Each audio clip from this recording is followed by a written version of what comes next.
Okay, so welcome for our third and last session of the Below and Beyond series of conversations that we're having here at the Falsche Fisch as part of the Modellbaujahr of the Schlesische 27. This is a series of talks that I've been having here for the last couple of months, every other week, every 3 weeks. And it is in many ways an evening of exploration, of like an intellectual exploration.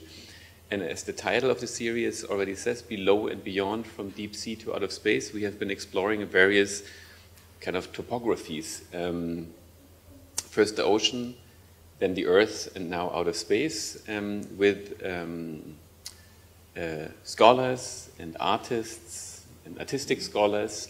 And I'm very thrilled to kind of close off the series of talks with you, Nahum. In many ways, this is more of an event of raising questions. We're not finding answers to nothing, but we're kind of engaging in this on this journey together. And whilst, as I said, the first one under the title Deep Dive really was dedicated to cultural narratives of the ocean, understanding the ocean also as a metaphorical space. The second one, Common Ground, really looked at the earth, both the soil of this planet as well as this planet. And now Outer Space really looks at space, outer space as the kind of ultimate projection screen for flights of fancy, but also for a testing ground for reality, basically. And I'm therefore extremely pleased and honored to welcome my guest today. That's Nahum. Nahum and I have collaborated on a couple of projects in the last years. And Nahum's work combines in a very ingenious way space technologies, illusionism, and hypnotism to create alternative and extreme perspectives of human experience. Amongst many other things, Nahum is the founder of the KOSMICA-Instituts, and you also chaired the Committee for the Cultural Utilization of Space. He was also the first artist to be awarded the Young Space Leader in 2014 and the Carmen Fellowship in 2021 for his unique cultural contributions to astronautics, or astronauts in space exploration. So we have an expert with us. And this series, I would always like to start on a personal note. Obviously, space is your thing. I think Vice magazine rightfully called you a visionary artist who is developing new views on how we should approach our planet and the universe we inhabit. But before we talk about all this, I'm actually more curious to start this conversation by knowing, like, when, how, and why did you personally, you, Nahum, got interested in outer space? Okay, well, first of all, good evening. Sorry that I'm late. I've been cycling a lot. Thanks, Lucas, for the invitation and to the organizers. So how did everything begin? I think, being a little kid in Mexico City, growing up, there were, I think, a couple of things that subconsciously went, that went to my subconscious mind. First one was, I think my dad gave me the series of Cosmos of Carl Sagan when I was like 10 years old. And secondly, it was very dangerous to play in the streets back in the 80s and early 90s in Mexico City, so I lived in a very urban area of the city, but we had rooftops. So every day after school we will just call each other on those things that create sparks, and we will arrange a building where we will meet. We will go to the upper floor, and that's how we will spend our evenings, looking at everything that was happening in the skies and looking at the horizon.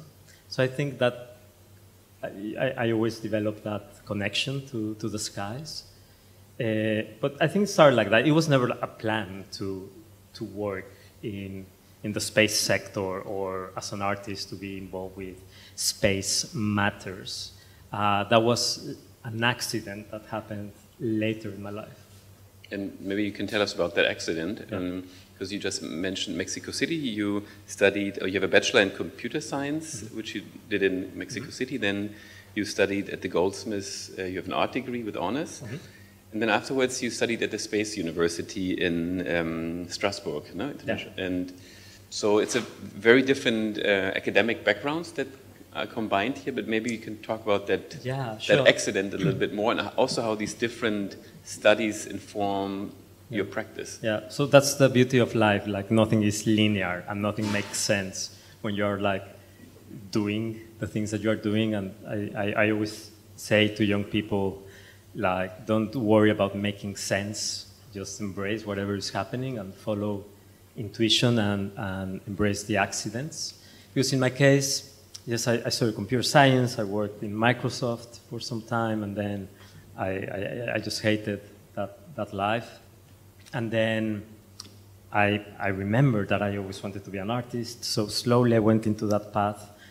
I ended up in London studying my master's in arts, and then I needed a job, and I was already engaged in a place called Shunt, which was a large-scale experimental performance venue in London Bridge Station. So inside the metro station, there was a tiny door that we would open every evening, and you would go to this inside of this like underworld of arches and performance and happenings. It was a really big space, the size of a football stadium. Just that's the surface that we had in these tunnels. So I started as a volunteer, and as a kind of a successful migrant story, I ended up being the curator of this place. So I had this wonderful, extremely wild and beautiful place to bring, you know, to curate and bring life to. And it was at night. It was a club/performance theater space. So I spent 5 years of my life like underground. And one day there were some people that were already engaged with the International Astronautical Federation, the Space Federation. And in one conversation they were saying like, why this place, Shunt, in London Bridge, why is not, you know, like why is so cool, and why we people in space make everything so boring and dull? And I just said like, yeah, you should just call me. And they did, and a week later I was on a train to Paris on my way to the headquarters of the Space Federation, and I just volunteered to set up the committee that you just mentioned, the Committee for the Cultural Utilization of Space at the Space Federation. And in that moment I thought it was kind of cool to work underground and really, really overground, you know, like in space. And I mean, this was like 13 years ago already, a while ago. And then I was fascinated by the world of space activities and space exploration and astronauts and rockets. And I was just mind blown by that and just excited. I was crazy about that. And later my ideas about that sector started to evolve and mature. And what do you think makes, I think you apply the other way around, you apply many different medias, many different methods in your work to take your audience on this kind of almost otherworldly journeys. But what do you think makes space as a topic, or topos, literally speaking, such a prominent or powerful projection surface? Well, because it's, of course, in the beginning of my work, I was excited about what we call outer space. Note that I don't say outer space because that's a binary, like Earth and outer space. It's like the British saying us and continental philosophy and breakfast. You know, like you cannot put in the same bag all the diversity that exists and divide in that way. So But in the beginning, I was just interested in what we conventionally call space, no, like that dark place with celestial bodies. But later, I understood that space is everything. Like we are in space, and that gave me a kind of universality in my work, and I can justify that I can do and work with anything, because everything is space. Everything happens in this universe.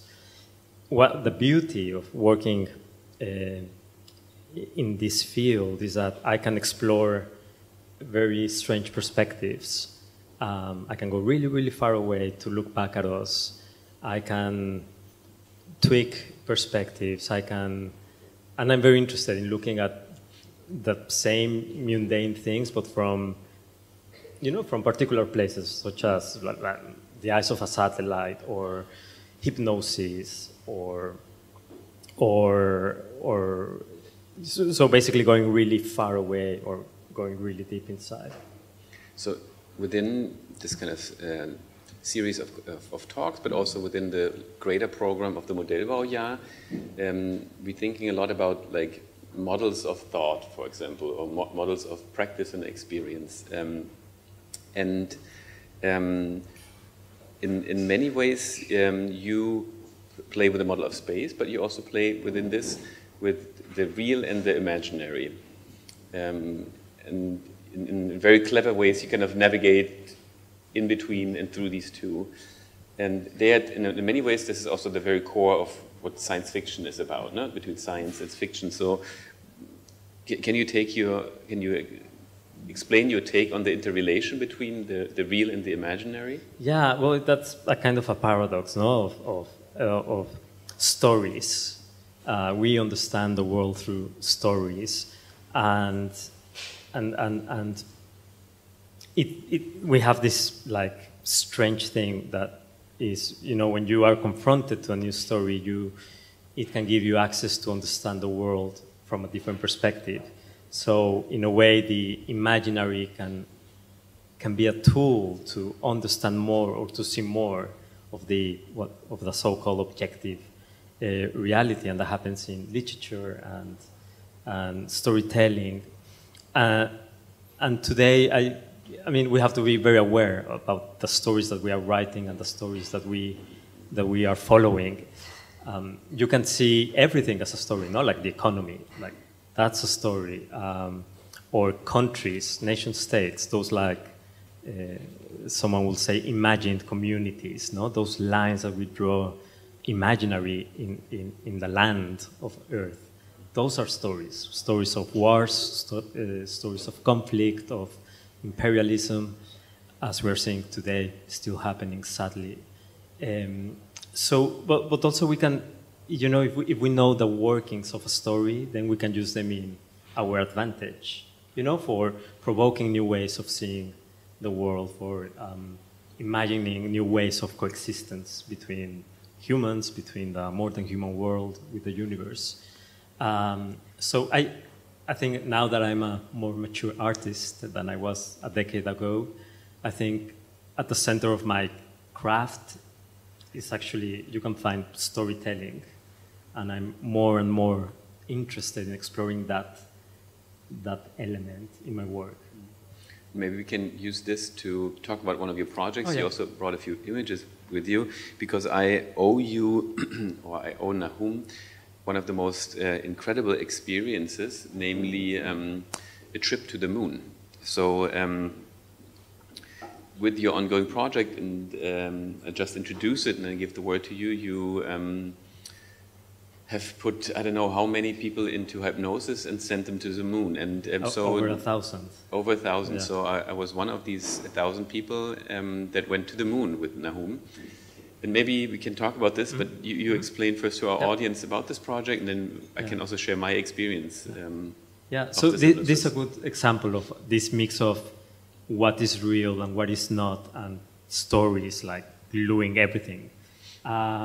This is a performance where I do it mainly in theaters, no? So people walk in, they sit in the chairs. I come out on stage as a traditional theater, and then we move the curtains, and there are chairs arranged in a circle, and then the audience has to come on stage. So they become, you know, the place where the story unfolds. So they sit on those chairs. I tell them to close their eyes. I hypnotize them. The hypnosis induction takes like around 20 minutes, so I try to do a deep hypnosis. And then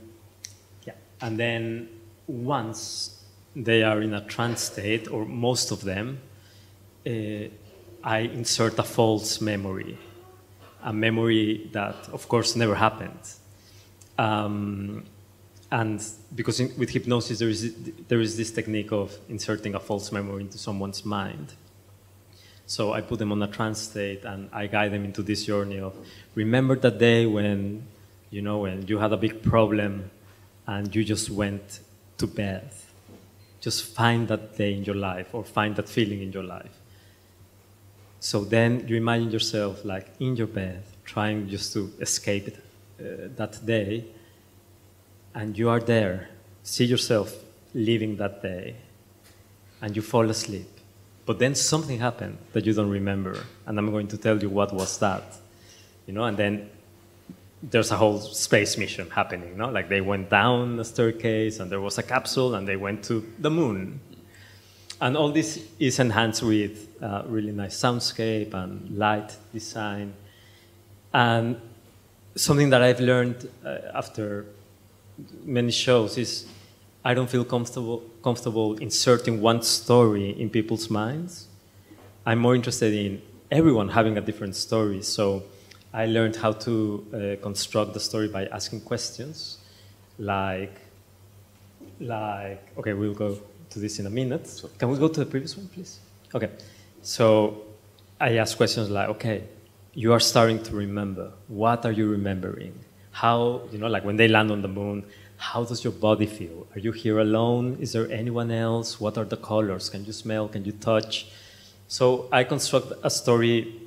Well, they construct their own story. I just ask questions. And another evolution that this work had was, today I say that it's more about Earth than about the moon, because there's a moment where I instruct them to turn around, and this is the only scripted part. And I say that, look at the horizon, there's like a blue hue, a blue light, you know, like emerging. It's Earth, you know? So they experience an Earthrise. And from that perspective, I trigger a conversation, well, with themselves, a reflection about what is home, and what is Earth, and what do we feel towards that place, and where do we belong. And that's, for me, that's a very emotional moment. And there are, like, of course, many tears and many regrets, but also people that feel comfortable being on the moon. And then everyone wakes up. As you can see, something really nice about doing this show is that I can see people's reactions. Like, you see that guy? He has his hands floating. And that's because when they are walking on the moon, they feel even the gravity difference. So you see a lot of like floating hands, which is, and that's something I don't script at all. But that's people like really living something in their minds. So when they wake up, we're still sitting in a circle.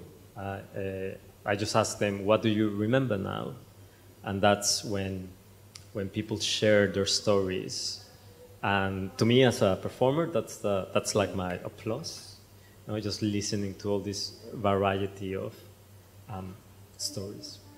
Yeah, and again, I did it, no? And the crazy thing is, like, I literally have a memory of standing on the surface of the moon and seeing the Earth rise, and I'm almost moved to tears when I speak about it, because it was such a powerful experience and interesting with hypnosis. And I would like to ask a little bit more about hypnosis, because it was my first time having done a hypnosis, but it's not, as many might think, that you kind of you're gone, and I was the whole time permanently in that. It wasn't in an exhibition space, so it was within an exhibition context where you did it.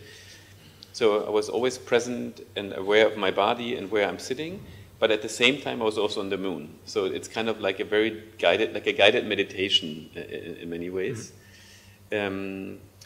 Yes, and then I also remember the moment when we then kind of turned around after the session. It maybe took an hour and a half. It's an hour. No, it's an hour. Yeah. We shared our experience, and there was a lot of overlaps of people having similar kind of ideas, and then completely different stories. And one guy had almost like a spastic moment. So it's a very intense experience that people can have in these hypnosis sessions. Yeah, they can be very intense. Everything has happened in these shows. And I remember when you first told me about it, I really liked your approach. You told me that the reason why you're doing this is because on the moon there so far have only been 12 humans, and they're all white male Protestants from the US. And this needs to change. And that's how you, I think in the beginning, only did it with female participants, and then eventually kind of opened up. Exactly. Yeah, that was the first idea. Like let's do this only for women, and the first shows were only for women. But then I was like, okay, it has to be for everyone. But it was like that, and again, like the reactions are very contrasting. No, like I've had people that have like religious experiences, that they meet like beloved ones that have passed away. They meet them on the moon again, and everything like pink moons, rainbows, soft moons, hard moons. So it really fits to the topic of the Modell, how you totally can differentiate. You had another slide there with hypnosis. Maybe so you can talk about this for a moment. So in this last part of the session, when I am listening to the stories of people, I was like, in magic there was a guy doing something called thoughtography. So it's thought and graphy, like photography of the thoughts. So it was a scam, of course, but he used to have a Polaroid camera, and he would ask someone like, ask me to think of something, and they'll be like, the Statue of Liberty. And he would like send his thoughts to the Polaroid camera, and then he will print the photo of the Statue of Liberty. So when I'm sitting there with the audience, listening to the descriptions of the moon, I was like, oh my God, I really want like a postcard, or like they can send me from the moon, or what if they come back to Earth and they have like a stone, or maybe there's like dust on the floor. I just wanted something from that experience. Of course, it's impossible. So I started to just record the brainwaves of the participants while they were like remembering this memory. And then I just had a bunch of these brainwaves that mean nothing. No? It's just like the different frequencies of the brain. Next. So then what I did was like, okay, this is a memory. Things get very baroque here, so you have to follow me. And sometimes I hate to do this in my projects, but yeah, it's more. Yeah, Rococo is more my thing. Yeah, exactly. So I had the brain waves, and then I was working with some radio astronomers, and they have a technology called moon bounce, which is an old technology where you send radio frequency to the surface of the moon, and because the moon can be very reflective, it bounces back to Earth. So normally it's like from the Netherlands to Brazil because of the triangle. So you need two stations, one that sends and another one that receives. That technology was used, I don't know, ages ago, and it's a really bad technology because the radio signal has to go really, really far away, like has to go out of the atmosphere, touch the moon. The moon is bloody far away. Like you can put all the planets of the solar system in the gap between the Earth and the moon, just to give you an idea of how far it is. And then it bounces on the moon, and then it has to come back to Earth, go through all that space, go through the atmosphere, and then you have a signal that is super noisy, that you cannot understand the voice of anyone. But well, I had the waves. I was like, okay, let's just send them to the moon, no? Like, let's make those memories real. And then I was getting the signals back after going to the moon, and the waves were destroyed. So I just transferred them into copper plates, like this one, so you can see how, you can still see the wave, but it's like all full of noise and distorted. And next one. And then with copper plates, you can create lithographies. So I started printing them, and they kind of look like moon cartographies, right? So it was a surprise to me to see, like, actually it's this, yeah, they look like photographs of the moon. So I have these lithographies. That's also what we exhibited back in the exhibition that we did together. And I always had people kind of guess what they're looking at. No, they were hanging on the wall, and the topographic reference is the first one. And also then it's probably the surface of the moon, maybe. And yeah, and in front of them we did the session. Yeah. But how did you end up in hypnosis? I mean, again, we spoke about computer science, art, and then Space University, but... Oh my God. I can tell you after the talk. It's I was in trouble, and it was for personal reasons that I learned hypnosis. Okay. Just to escape justice. Yeah. It sounds, you make it very interesting. Yeah, yeah. When the cameras are off, I will tell you that. Okay. But then maybe we can, another interesting topic, we mentioned it twice before, the KOSMICA-Instituts and the Committee for the Cultural Utilization of Space. So the KOSMICA-Institute, you founded yourself. That's a space organization with a mission to create a platform for a critical, cultural, social, poetic discourse of space. Yeah. And it's a double question. Okay. Yeah, and then you can jump in both. Shoot. And then the other one, which you mentioned before, is the Committee for the Cultural Utilization of Space, ITACUS short. And this was part of the International Astronautical Foundation in Paris. Now, what are these two about? And can you elaborate a little bit what both of these, the institute and the committee, is about? Yeah. What do you really do there? Yeah, I mean, the Space Federation has committees. It's a really wonderful organization where all the space community, all the space agencies, all industry, they meet and to share knowledge, to give news, to support international cooperation. So this is a place where all the big missions are announced, where SpaceX shares, where Elon Musk is sharing his plans and so on. It has thousands of members. In every space congress, we are like 8,000 people that travel from all around the world, and there are sections for everything, no? Like sections for Earth observation satellites, for space debris, for human space flight, and the committee that I helped to build was the one for arts and culture in space. So 11 years ago, after being in one of the meetings at the Space Federation and wanting to create this department for arts and culture, things in space are very slow, no? Like, you sit down with someone and you say something like, yeah, let's do something together. And like, yeah, no, like, let's do it for the next mission. When is the next mission? Yeah, in 7 years. I was like, oh my God. This is like, really? And back then, in the theater where I was working, we were putting together like huge programs in 3 days. You know, like we will fully produce like 15 shows in 3 days. I mean, it was a big machine. But you do it the artist way, right? Like you always find ways to make things faster, to be a catalyst. So I was really frustrated about the slowness and the bureaucracy of national space agencies. So I went back to London. And I was like, okay, if this is going to be so slow, I'm just going to start my own thing. KOSMICA. No, like it was a series of events. We will meet at night in Clerkenwell Road in London, in the Arts Catalyst, an arts organization. And we will have like a bar, wine, alcohol, and I will invite a bunch of people and artists that were already working on space things.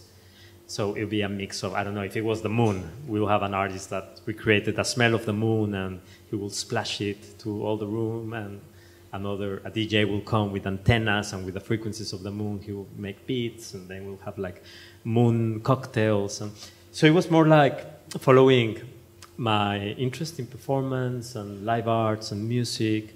So we started to have these events every month in London, and they became super popular, very, very popular. And then it became a festival that we were doing in Mexico. And then we've been just exploring different things. So we started educational programs. So today we train future astronauts in the Space Federation. We create a humanities department for future astronauts. And we get to teach them pretty cool things like space feminism, like ancestral wisdom, decolonization of space. Right now we're working on a book about space feminisms. With Bloomsbury Press, we do, what else do we do? We do everything, really. It's an institute, so also it's very fluid. It has 3 different teams in London, in Mexico, and in Berlin. Yeah, we do film screenings, everything. It's an artist-run organization, so you make miracles with budgets. Maybe I pick up one of the topics you just mentioned.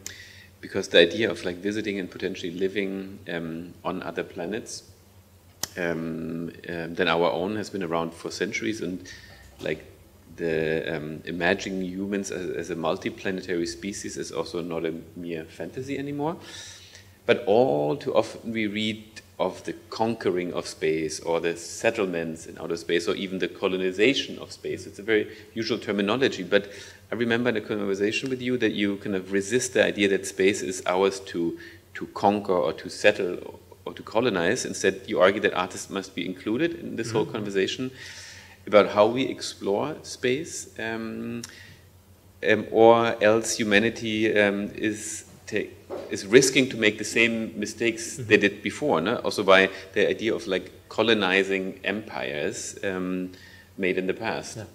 Yeah, so at some point in my involvement in this community, I realized that the best thing I can contribute with, to astronautics is to be critical. Like we artists are very good at making questions and like exploring things from different angles. And again, asking the difficult questions. So that's what we are doing today a lot, because when you start like doing a very simple like analysis of discourse of the space agendas, it's terrible. It's full of, colonization. That's a normalized word.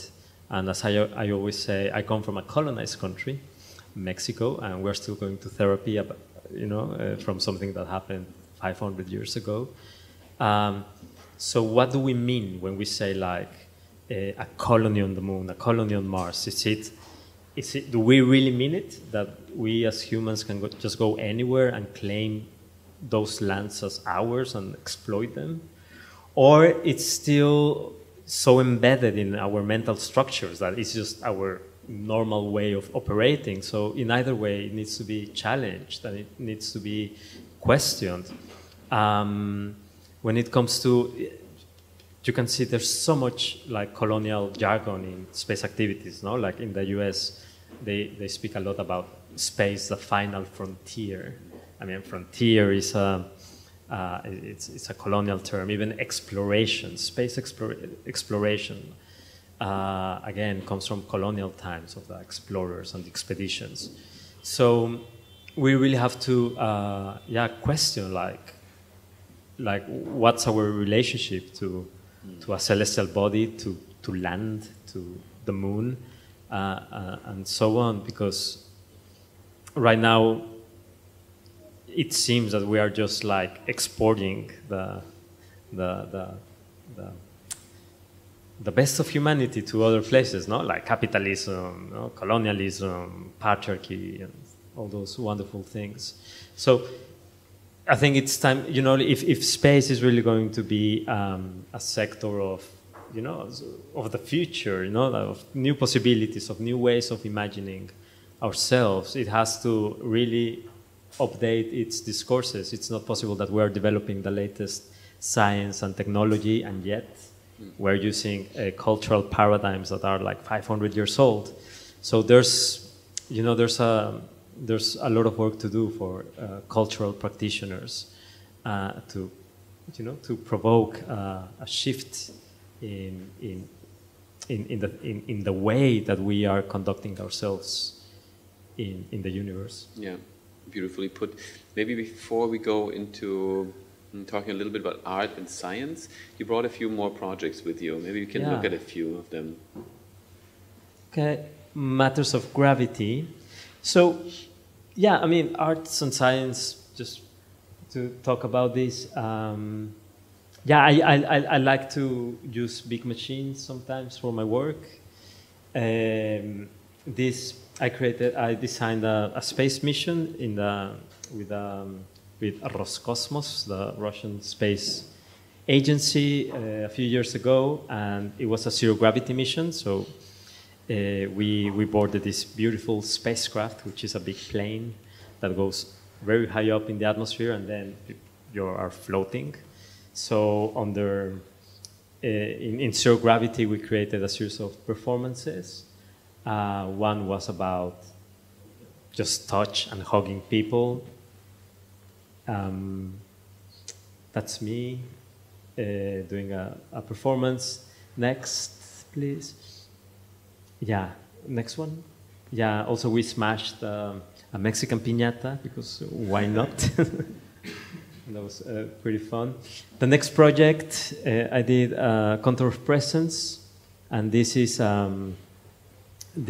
was done in collaboration with many organizations. The International Space University, the European Space Agency, NASA, and SpaceX to send to the International Space Station an interactive artwork. So inside that rocket, next one please, we had this box that has my heartbeat. So inside there's a flashing light in real time that flashes according to my heart. So that's what you can see. Inside the box there are two different cameras, so you can see this how this flashing light is existing, you know, beyond me in another time and in another space. Next one, please. This is the last project that I've been working on, Stories from Home. It mixes satellites, artificial intelligence, and storytelling. So it's a stories project, but it's pretty cool. This is like really fresh from the oven. It's about to see the light of the day. So for over the last year, we trained this AI to make sense of what is happening to the planet in the last 40 years. So imagine that you can select any place in the world, like, I don't know, like the canal in Kreuzberg, and you can sit there and ask the canal, tell me what has been your experience of being on Earth in the last 40 years. So instead of reading the data of the CO2 levels or the acidification of the water or temperature, precipitation, whatever, the AI writes a story in the voice of this entity about its experience of being on Earth. So we are creating 100 stories, and these are stories of fire, of air, wind, and earth from different parts of the world, and it's a way of putting nature back in the center of our stories, and instead of having nature as an environment, no? That surrounds us, it's to put it back in the center and to inspire ecological compassion. And this is one of the projects I'm extremely excited, because when you read the stories, they are so beautiful. They're wonderful. And the AI really learned how to speak with metaphoric language, with poetic figures. So yeah, that's happening right now. Next, what else do I have? Well, I have photos of KOSMICA. So you can see some of the festivals. I don't know what happened there. Yeah, film nights. We love to go to cinemas and organize movie nights. Education. And the next one is with refugees, I think. So also we do a lot of work with refugees and migrants, and even with people in prison. A lot of this work is not public because, for example, the work that we do in prisons in Mexico, it has to be very confidential, but there are kids growing up in prisons with their moms in Mexico, and they're like also in a jail. So we go with them and we discuss space matters. Space matters. You have, from my perspective, very ingeniously been able to transcend kind of the artistic scene and bring them together with very prominent voices from science. Apart from these projects now about the prisons you mentioned before, the work with the European Space Agency, with NASA, with SpaceX, or with Roscosmos. How far are you able to draw analogies or transfer approaches by incorporating these kind of scientific research and findings with your own artistic practice? Or maybe that artificial intelligence project is actually the best example for that. But it seems like, to me, both the artistic approach as well as the scientific are two different systems of knowledge and understanding. Yeah. And how do they merge in your practice? Or yeah.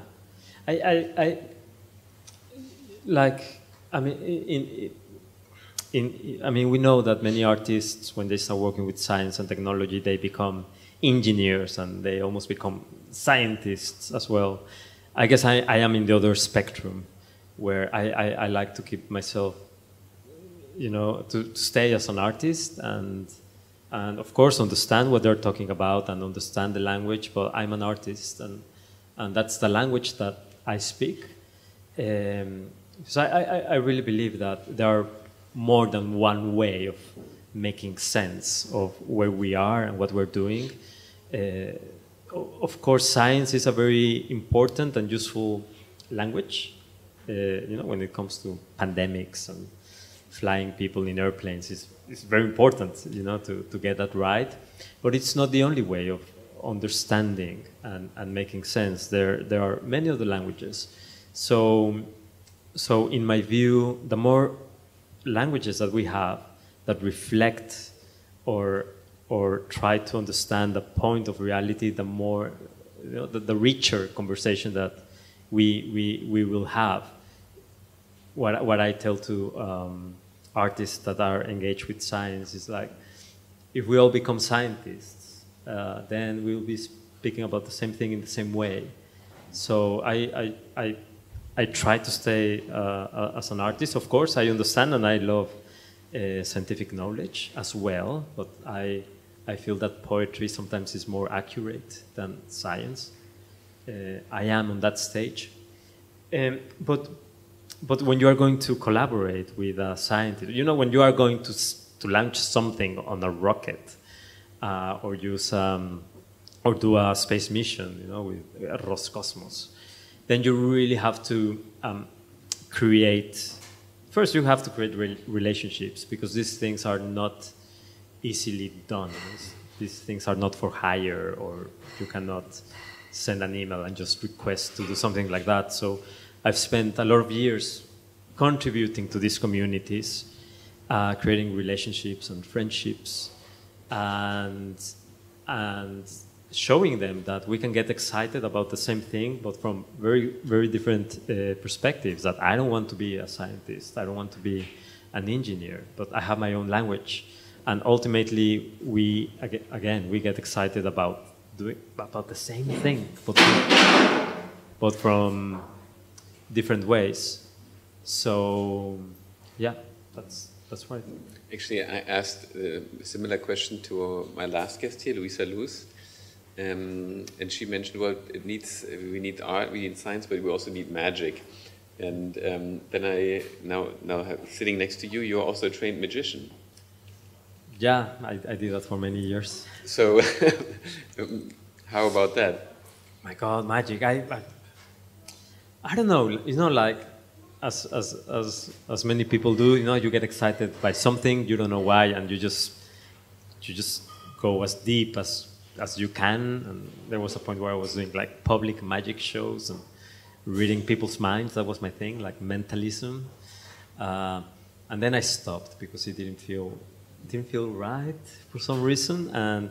But I love magic. I love the fact that in a more profound way, of course, there is performance magic, which is the thing that I was doing, and especially mentalism responds to, I mean, it comes from the tradition of psychics and spiritualism, but it's something that you can do. No? It's like it's a very specific techniques and sleight of hand and things like that. But I still find a kind of, I find beauty in just finding, I don't know, like situations where you don't know what is happening, but you can suspend your disbelief and just immerse in that experience. I mean, we do it often, no? When you watch a movie, you don't stand up like really angry at Brad Pitt and say like, you are lying to me, you are not that person, I know who you are. You don't do that, no? Like you go into that process of like going into that story and feeling and getting intrigued, and even though you know the ending, you feel that movie. In the same way, I remember once I was in Yucatan in Mexico and in an event by the BMW Foundation. And before starting the big event, we were in this beautiful patio, and there was a shaman who was going to, to give us a kind of a blessing to have a good session. And the shaman started doing his ritual, and he had a horn, and he said, no, he was going to ask permission to the four winds. And then it was a really quiet evening, and then he started blowing his horn. And in that moment, the trees started shaking. Like suddenly there was a wind that appeared in that moment. And my skeptical mind was like, nah, this is just coincidence, no? But then I had another voice inside of me that said, why not enjoy this as it is happening? Like, if it's real or not, I mean, what is that? The fact of the matter is that I'm in front of a ritual where they are just invoking the winds, and the winds appear. That's so beautiful. Why am I denying myself the experience of framing this situation in such a powerful way? Like I'm an artist, I write stories. Let's just dive in, and enhance our feelings and open our minds to accidents and to mystery. And I think that moment was very important to me, also to understand magic and to be okay with not wanting to understand. I think we need to be more, I don't know, I think it's healthy to be humble and to say that we don't know. Mm-hmm. Something that we learned with the pandemic is that we are not in control. And as humanity, we always try, we want certainty and we want control and we want to be the strong power that is like ruling everything and terraforming everything, but also some humbleness. I think it's really important. And then you allow yourself to experience these magical moments that happen around us. And it feels to me that your investigations of these magical moments or of the unknown in space or not are also in many ways attempts of understanding ourselves and where we come from. So even though you kind of look into space, it's very much also about Earth, or as you mentioned in your hypnosis, when we all went to the moon, even though we're on the moon, it's actually very much about the realization we are from Earth, and that kind of famous Earthrise moment, which is crazy, you know, like I had goosebumps everywhere when we experienced this. But do you think that fully understanding who we are requires a realization that we are part not only of this planet, but actually of the entire cosmos? And does this come along with, you mentioned it, some kind of form of spirituality? Yeah, well, yeah, I think that, yeah, well, first, I don't think we are ever going to fully understand, you know, like who we are and what we're doing here, and that is okay, that's very okay. We don't have to. But, you know, again, allowing ourselves to experience our existence in relationship to everything else, it's really important and super healthy, you know, like I think until yesterday, humanity believed that we are different from nature, you know, and now we look at us and we thought that we could just throw plastics everywhere, and now microplastics are in breastfeeding milk.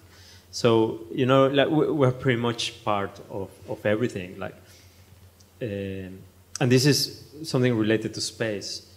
You know, like why Mars and Moon or an asteroid are important if they are just like rocks, because they are rocks, you know. Humans, we've been incredibly good at trashing what we regard as the non-living, you know, like minerals, like water, air, those like very basic ingredient blocks where, you know, that when you put them together, everything else emerges. Like we are that, you know, we are stones, we are water, we are air. So, and the lack of respect that we have had towards those essential, fundamental entities of everything that we know, I think it's important to, you know, to promote kindness and compassion to everything that exists. And then you start understanding yourself in a more integrated way, you know, to a forest, to a lake, to a star, to a supernova, you know, where all the heavy metals are created and that we have in our body. So yeah, I think, and again, it's about what story we're following. No, I think I rather follow a story of togetherness and mystery rather than of separation and control. Which, now that you mentioned the rocks and stories and being part of all of that, in our very first session we talked about water and the oceans. Now, so basically water, earth, and now air in the wider sense. Fire is missing. We should have a fourth actually talk here. But in the first one we talked about the water as the origin of life, like the liquid of life, so to speak. But then connecting to the second talk, but always in connection with soil, no? Mm-hmm. That like biogenesis or the creation of life on terrestrial planets always occurs in an intimate association with water and soil. But now talking about how life began on Earth, a question you just raised, there's another theory which is re-emerging quite strongly in the last decade, which is the panspermia theory that you're probably also aware of. I share it with you, and then maybe you can share your thoughts. But it's a beautiful thought. It's a hypothesis that that rocks expelled from a planet's surface by impact served as basically as transfer vehicles for spreading biological material from one planet to another. And one of the theories is that actually such an impact on planet Mars might have caused the origin of life on planet Earth. But yeah, what do you make of this story? I think it's very, yeah, it's very... And panspermia, think of like pan, like all over, and the sperms, like to the universe. Yeah, like the seeds. Yeah. I think it's very probable. I personally, and I don't have any like scientific arguments to, you know, to give you, but my intuition says that it could have happened like that. You know, like the science of Mars is very contradictory. there are signs that there was a place that was, you know, like very compatible with a kind of, I hate to say this word, but a kind of life, you know, that we know.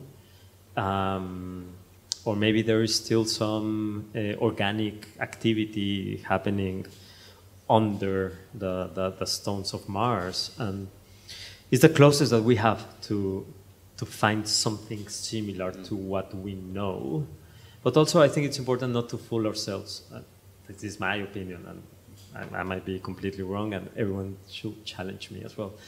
But you know, like, we are always going to look for what is close to us, you know, what is similar to us, like, and that comes in so many different levels, you know, and it's dangerous. That's why we have to be aware. We have to, whoops, watch out. Okay. Okay. That was close, but all good.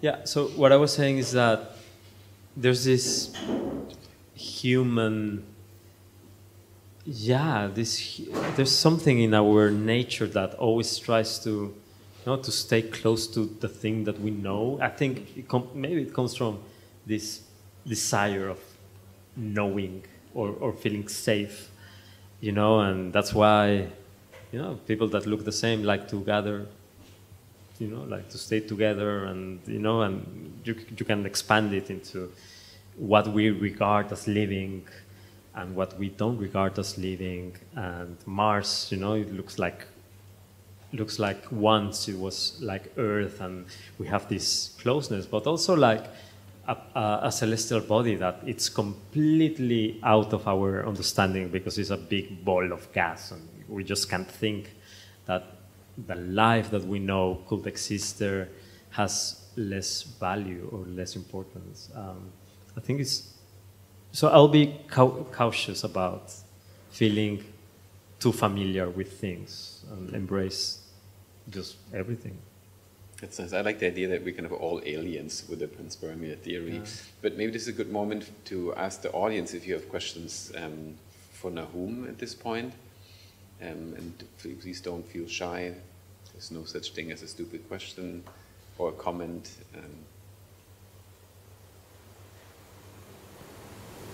I would like to go back to this first situation with the hypnosis circle. And I wonder, so we have a lot to do with young people waiting for more perfect virtual reality techniques. What do you think?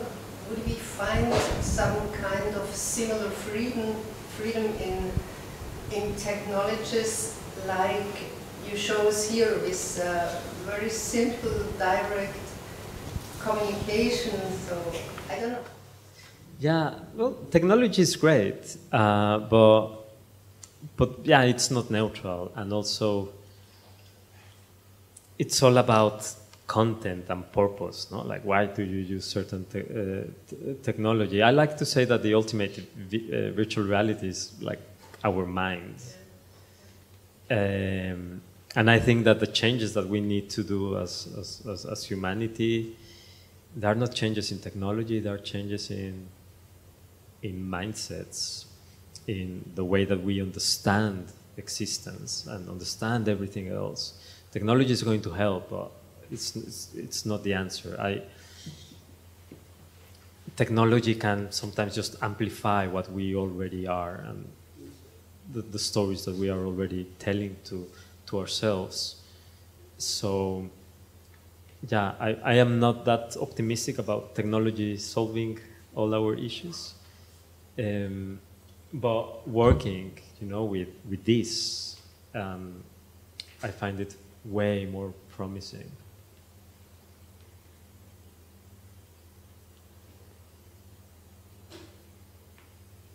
You don't have to be shy. You're allowed to ask.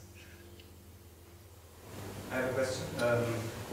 For example, the light box, this box with your heartbeat, because all of the other works I see is like a lot of with the interaction with other people, and in this case it's also like I mean, you are like involved, are you involved in the construction with the team then? Did we build this box, or what is the idea behind it? Yeah, totally. I mean, that required a huge team to build, because basically you're sending something that it's interactive in real time. So I mentioned that it was my heartbeat, but it could be, I mean, in an exhibition that we had in Brazil, it was anyone's heartbeat. So it was in a museum, and people were touching this surface that basically reads your pulse, and then they were sending their heartbeat to.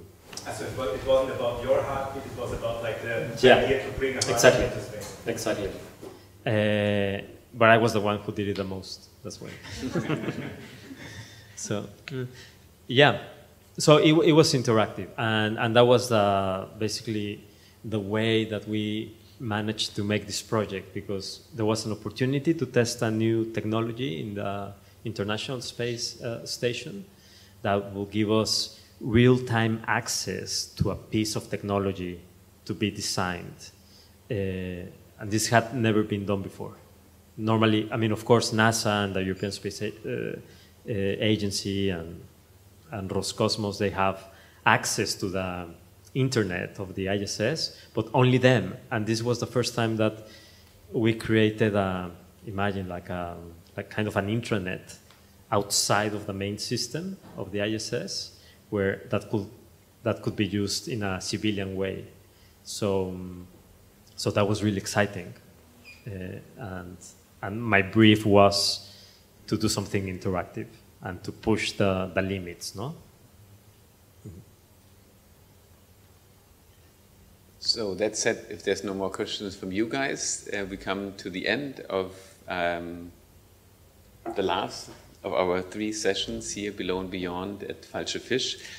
And I would like to end with a quote by Ray Bradbury, a writer, science fiction writer that I very much admire. And he said, "Science is no more than an investigation of a miracle we can never explain." I repeat, science is no more than an investigation of a miracle we can never explain. And art is an interpretation of that miracle. And that said, in these kind of 3 sessions, we raised a lot of questions. We did not try to find many answers, but we hope to kind of steer your curiosity to kind of dig deeper, dive deeper into the subjects that we just kind of skim on the surface here. I would like to thank you very much for being with us, Nahum. I would like to thank you for making it all the way out here to the Falsche Fisch, and I would like to also thank the online audience for being with us. And I would very much like to thank the team of Schlesische 27, Barbara Meyer, Matze Görig, Anna Piccoli, and the entire team for inviting me and making this possible. And I hope we set some future seeds here. Thank you very much.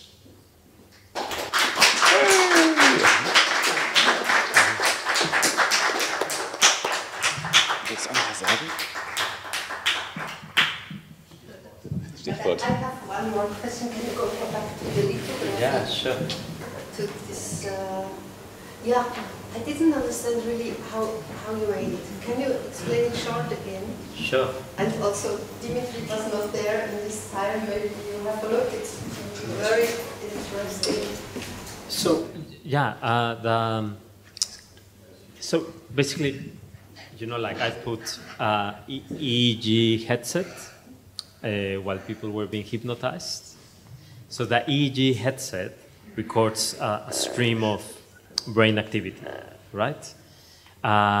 So it's just a visual what I sent to the moon. So I selected just like a part of the hypnosis, and that image as an image, you know, it was converted into radio frequency, and then it was sent. Like radio waves. Exactly. Yeah. And then they were sent to the moon with moon bounce technology. And then when we receive the signal back, it's an image what you have, right? And the image is the same wave, but full of noise and really destroyed. So I transferred that image into copper plates, and that's, for example, the copper plate, in order to do some printing No, so then you can do the lithography. So this is you see the lines. I mean, being open. You see the lines because those were different copper plates. No, that so it was like creating this big image by small plates, and that's why you see the lines. But actually, they help to give the idea of cartography, no? Mm-hmm. Yeah, like a cartography, it's true. Yeah. Nice. Sir, thank you. You're welcome.